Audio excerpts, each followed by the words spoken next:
E a palavra de hoje diz assim: enquanto tem pessoas torcendo para eu cair, tem um Deus que todos os dias estende a mão para me colocar de pé. Enquanto Deus for presente na minha vida, nenhum mal vai me derrubar. Na vida você só precisa de duas coisas para ser feliz. A primeira é colocar Deus na frente de tudo que você vai fazer. A segunda é fechar a boca e tomar cuidado com quem você conta seus sonhos.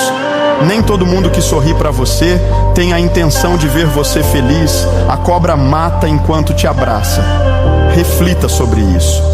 Quando você coloca Deus como prioridade, encontra direção e força para superar qualquer desafio. Que assim seja em nome